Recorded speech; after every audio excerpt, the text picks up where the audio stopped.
नमस्कार दोस्तों, मेरा नाम है दिशा और आपका स्वागत है मेरे चैनल में। डर के आगे जीत है, ये हम सब ने सुना है, लेकिन क्या कभी आपने सुना है कि हार के आगे जीत है? नहीं, राइट। अगर आप कोई भी बड़े सक्सेसफुल पर्सन को देख लें, हम सिर्फ उनका सक्सेस देखते हैं कि कितने सक्सेसफुल हैं, उनके पास कितना पैसा है, कितनी बड़ी गाड़ी है, क्या क्या चीज़ें हैं, लेकिन क्या आप उस सक्सेस के पीछे का स्ट्रगल देखते हैं? उस इंसान ने उस स्ट्रगल को पाने के लिए कितनी जी तोड़ मेहनत की होगी, कितनी हार का सामना किया होगा, तब जाके उसको सक्सेस मिला होगा। ये कभी सोचा है आपने? हमें सिर्फ ऐसा ही लगता है कि हारना बहुत बुरी चीज़ है, हम हारना सीखते ही नहीं हैं या हार को कभी एक्सेप्ट करते ही नहीं हैं। ये हमारी सबसे बड़ी कमज़ोरी है।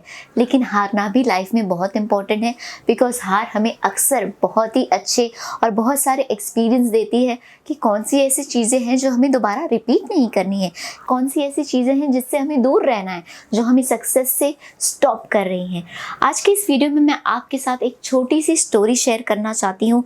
एक ऐसे इंसान से रिलेटेड है ये स्टोरी जो मेरी लाइफ से वो मेरी लाइफ में बहुत करीबी इंसान है और उसको देख के मैं हमेशा मोटिवेट हुई हूँ, and that person is the inspiration of my life. तो मैं उसकी स्टोरी शेयर करना चाहती हूँ। मैं उस इंसान को बचपन से जानती हूँ, मैंने उसकी स्ट्रगल, उसकी हार, उसकी जीत, उसका पैशन, उसका सपना, हर एक चीज़ देखी है। तो मैं बताना चाहती हूँ कि उसने अपनी ड्रीम को पूरा करने के लिए कितना हार्डवर्क किया है, कितना स्ट्रगल किया है, कितनी सारी ऐसे मोमेंट्स फेस किए हैं जहाँ पे failure was the only thing left in his life, but he never gave up and he fought for his dreams because he had a craze of becoming something and achieving something in his life. So I am talking about the person, मैंने उसको बचपन से देखा है। So in the 7th standard, जब हम 7 साल के होते हैं, अक्सर हम सब लोग स्कूल में जाते हैं, हमारा एक ही मोटो होता है कि हमें स्कूल जाना है, पढ़ाई करनी है, मस्ती करनी है, स्कूल लाइफ एंजॉय करनी है, दैट्स इट। कभी आपने सोचा है कि आपको 7th स्टैंडर्ड में कभी आपने सोचा होगा कि आपको इतना बड़ा इंसान बनना है, ये अचीव करना है, वो अचीव करना है? बट मैंने उस इंसान को बचपन से ही अपने पैशन को जीते हुए, अपनी सपने के लिए जीते हुए देखा है कि उसने कितनी कोशिशें की हैं अपने ड्रीम को अचीव करने के लिए। हम सब अक्सर, बहुत सारे लोग डायरीज़ लिखते हैं कि हमारी लाइफ में क्या चल रहा है, हमें क्या अचीव करना है, हमें क्या करना है। So in the 7th standard he used to write a diary, not anything related कि उसके डे में क्या हुआ या क्या हुआ। It was related to his dreams, to his goals, कि उसको क्या करना है। He was very fond of earning money, becoming a popular person, to become a rich person. हम सब चाहते हैं, राइट, कि हम एक अच्छी खासी कमाई करें, अच्छा खासा पैसा कमाएं, अच्छी खासी गाड़ी हो, बंगला हो, हर कोई चाहता है। लेकिन हम उसको अचीव करने के लिए क्या करते हैं, कितनी मेहनत करते हैं, वो भी तो डिपेंड करता है, राइट। एंड 7th स्टैंडर्ड के उस लड़के के लिए तो ये बहुत ही बड़ी बात है। उस 7th स्टैंडर्ड में उसने सबसे पहली चीज़, उस डायरी में मैंने देखा है कि he used to stick the pictures, कि उसको पैसा कमाने का शौक है, तो उसने पैसे के पिक्चर्स डाले थे कि इतने उसको पैसे कमाने हैं, ये कंट्री में उसको ट्रैवल करना है, उसको ये करना है, उसको वो करना है। तो ही was very fond of his passion कि उसको ये चीज़ें करनी है और उसको पैसा कमाना है। So what he used, 7th standard से उसका पहला चीज़ जो स्टार्ट हुई मैंने देखी है, उसके ड्रीम के तरफ उसको लेकर जाने के लिए उसने फायर क्रैकर्स यानी कि पटाखे बेचना स्टार्ट किया। क्या आप सोच सकते हैं कि एक 7th स्टैंडर्ड, हाँ, बहुत सारे बच्चे हैं जो मजबूरी में, माँ बाप के पास पैसे नहीं हैं या कुछ चीज़ें हैं, तो वो लोगों को मजबूरी में करना पड़ता है। But belonging to a family where money is like, कोई प्रॉब्लम नहीं है, पैसे हैं, अच्छे खासे पेरेंट्स हैं जो हर चीज़ में सपोर्ट करते हैं, पैसे के लिए कभी कोई मना नहीं। लेकिन उसका पैशन कि उसको खुद के पैसे कमाने हैं, he wants to become rich, it was the thing which was in his mind and he started selling crackers. Diwali के वक्त उसने पटाखे बेचना स्टार्ट किया, एंड दिवाली की सीज़न में अक्सर पटाखे बेचते हैं। It was his first hard earn money that he achieved. अब दिवाली का सीज़न है, उसके बाद तो जाहिर सी बात है कोई पटाखे नहीं खर्च करेगा, तो उसका वो जो बिज़नेस है वो वहीं पे स्टॉप हो गया। So do you think that it was a failure for him and उसको वहीं पे स्टॉप हो जाना चाहिए? मुझे तो लगता था कि ओके चलो उसने कर लिया है पैशन में, चलो ये चीज़ हो गई, अब he won't do anything. Then अब वो फेलियर हमारे लिए हो सकता है कि चलो उसने ऐसा कोई बिजनेस चुना जो लॉन्ग टर्म में नहीं चल सका, वो it was for short period, और अक्सर हम हार जाते हैं। But then his parents was like his father belongs to business of selling spices, तो उसने अचार बेचना स्टार्ट किया, साइकिल लेकर जाता था, अचार बेचना स्टार्ट किया। ही स्टार्टेड सेलिंग अचार छोटी छोटी गलियों में जाकर, and that time he was in 9th standard. 9 साल का बच्चा अचार बेचने जाता था to earn money. So it was like wow. तो वो ऐसा इंसान है जिससे मैंने बहुत सारी चीज़ें सीखी है। वो भी इतना अच्छा चला नहीं, he again faced a failure. अभी तो रुक जाना चाहिए, right? He didn't stop. Then after completing his 10th standard, अब 11th 12th कॉलेज का टाइम है, हम सबको एंजॉय करना पसंद है, हम सब कॉलेज की लाइफ एंजॉय करना चाहते हैं। लेकिन he started in share market. जो उनके रिलेटिव्स हैं वहाँ पे उसने शेयर मार्केट में स्टार्ट किया, and again he started. After some time again he failed, कुछ नहीं चला ठीक से, and again he face the failure. फिर से क्या हुआ, स्टॉप हो जाना चाहिए। देन ही स्टार्टेड विद जो फैब्रिक्स होते हैं, कपड़े बेचना। 5000 सैलरी में स्टार्ट किया, सुबह से जाना रात तक salesman.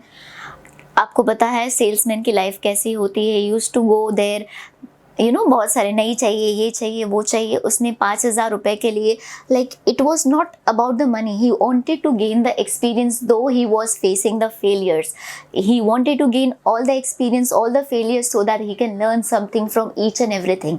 So he did that as well. फिर वो कम्युनिटी मार्केट में गया, वहाँ पे उसने बहुत सारा पैसा देखा, बहुत सारी सक्सेस मिली। फिर कमोडिटी मार्केट कैसी है, it's like same as share market, कभी बहुत ऊपर है, कभी बहुत नीचे है। तो फेलियर्स, कई बार इतने पैसों का लॉस हो जाता था, तो बहुत सारी चीज़ें देखी। So again he stop there, उसका कुछ नुकसान हुआ। Again he face the failure. Then after he got married and he planned to shift to Israel। अब इज़राइल ऐसी कंट्री है जहाँ पे अपनी पहचान बनाना या वहाँ पे एक जॉब पाना भी कितना मुश्किल है। So when he went, I know how bad he have struggled, and the second day he was literally crying that मैं कहाँ पे आ गया हूँ, पता नहीं मुझे जॉब मिलेगा या नहीं, ये क्या है क्या नहीं। सो his family was like कि कोई बात नहीं, if you are not comfortable आ जाओ। but he didn't give up, he was struggling, he was like, आप सोचते हो कि बाहर कोई कंट्री में जाना और कैसे आप सर्वाइव कर रहे हो, कैसे आप घर ढूंढ रहे हो, कैसे वहाँ पे रहोगे, like taking your wife along with you, and आपके ऊपर दो, आपकी खुद की और अपनी वाइफ की रिस्पॉन्सिबिलिटी है। But then to surviving at that place, and soon after a month or so he got a good position, a good job in Israel as a position of manager। he didn't stop there, वहाँ पे अच्छे खासे पैसे भी मिल रहे थे। he didn't stop there। so then he was planning to become his like opening his own company। he opened his own company as well in India। वहाँ से वो monitor करने लगा, and there also he in Israel he got the position of director। उसको director की position मिली एक बहुत ही बड़ी नामचीन कंपनी इज़राइल में। अब बाहर कहीं जाना, इतनी बड़ी पोजीशन हासिल करना एक बहुत ही बड़ी बात है। ऐसी कोई कंट्री नहीं है आज जो उसने नहीं देखी है। He has visited all the countries जहाँ पे उसका ड्रीम था बहुत सारे पैसे कमाना। He is earning huge amount of money, but still he is not stopping, because he has that passion in himself। he has that thing कि success को पाने के लिए जितना भी फेलियर अगर सहना पड़े तो वो सहो, वो देखो, क्योंकि वो फेलियर आपको कुछ न कुछ सिखा के ही जाएगा। आप लाइफ में किसी न किसी चीज़ में वो चीज़ आपने की है तो आपको चीज़ काम ही आने वाली है। So it is very important that you should never give up. अब घोड़े की रेस में हम जाते हैं तो कितने सारे जो घोड़ा चलाने वाले होते हैं वो जॉकी, वॉट वी से देम, अब सबको पता है कि कोई एक ही घोड़ा जीतेगा, बट देन टू वो रेस में सारे शामिल होते हैं टू विन। तो अगर वो हार जा रहे हैं डजंट मीन के that they are stopping there, या फिर वो एक जॉकी की तरह छोड़ देंगे and they will choose something else और they will not do something. If you have the passion of doing something you will do it and failure is something that is gonna teach you something. तो मैंने जिस इंसान के बारे में आपको बताया, he is none other than my own brother, my own elder brother. His name is Pratik Thakkar and he is the director in a very big company. I don't know if I should disclose the name of the company in Israel or not, but he is a company. He is the owner of company, digital marketing company in India, which is known as Ligdol Digital Media Private Limited, and he is the one who has done lot of things, lot of success. बहुत सारे failures जब उसको सिखाए हैं तभी जाके वो इस position पे पहुंचा है. तो ये बहुत important है कि हम failures को एक ऐसी चीज़ में नहीं देखें कि हम गिव अप ना कर दे कि नहीं यार चलो हमें हमारा सपना है लेकिन हम हार रहे हैं तो हम गिव अप कर देते हैं बहुत बार. लेकिन हमें गिव अप नहीं करना चाहिए. हमें अपने सपने को जीने के लिए, उसको पाने के लिए लड़ना बहुत ज़रूरी है. अगर आप गिव अप कर दोगे, अगर आप सोचोगे कि बस यार अब नहीं हो पाएगा, तो वो कभी नहीं हो पाएगा. But if you have that passion in your self कि नहीं यार करना ही है, तो हार तो क्या, हार आपको सिखा कर ही जाएगी. हार जो स्टेप्स आपको देगी वो आपको डायरेक्ट सक्सेस, आपको वो खुशी नहीं दे पाएगी. क्योंकि जो स्ट्रगल करता है, जो मेहनत करता है और बाद में जो सक्सेस पाता है, उसको ही सक्सेस का असली मतलब पता है.